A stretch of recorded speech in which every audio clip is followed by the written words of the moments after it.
महाशिवरात्रि के दिन सिवान में निकली भगवान शिव के शोभा यात्रा। झांकी व जागरण कलाकार बंधिए क्षमा। सिवान में निकले वाला महाशिवरात्रि के मौका पर भगवान शिव के शोभा यात्रा यानी कि बारात के सफल बनावे खातिर श्री महाशिवरात्रि शोभा यात्रा समिति के द्वारा शिवव्रत शाह मंदिर परिसर में प्रेस वार्ता के आयोजन कल गई, जौना में समिति के अध्यक्ष कैलाश कुमार जी जानकारी देनी बतैनी कि सदानंद बाजार स्थित श्री संकट मोचन मंदिर से भगवान शिव के शोभा यात्रा यानी कि बारात शनिवार के यानी महाशिवरात्रि के दिन 11 बजे से निकली, जौना में कोलकाता से आयल कलाकार के द्वारा शिव तांडव कल जाई। वहां में बारात में मशहूर शहनाई वादक के भी बुलावल गई बा, जौन की ए बार भक्त के आकर्षित करी हैं।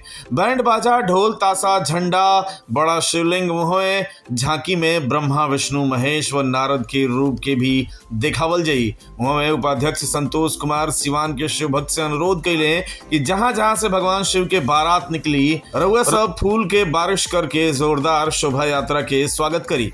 अध्यक्ष कैलाश कुमार जी बताइए कि कार्यक्रम के सफल बनावे खातिर सिवान के जिला प्रशासन और सिवान वासी के भरपूर सहयोग मिल रहा बा, जौना खातिर समिति आभार प्रकट करतिया। सचिव धर्मेंद्र चौरसिया, विकास साहू, के आनंद व वीरेंद्र कुमार बबलू जी कहे कि प्रशासन द्वारा पहले से निर्धारित पुराना ही रूपरेखा मार्ग से होते हुए ये शोभा यात्रा पुनः मंदिर परिसर पहुंची, जहां शाम में भगवान शिव पार्वती के विवाह संपन्न हुई।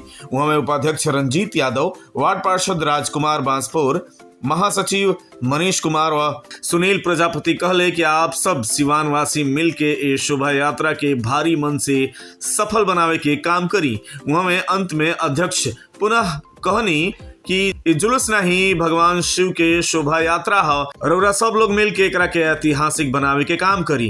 ए प्रेस कॉन्फ्रेंस के मौका पर ओम चौरसिया, विनोद कुमार, रूपल आनंद, अनमोल कुमार, पवन कुमार, सत्यम कुमार, हिमांशु जायसवाल, चंदन कुमार गुप्ता, शंकर प्रसाद सहित समिति के कई लोग मौजूद रहे।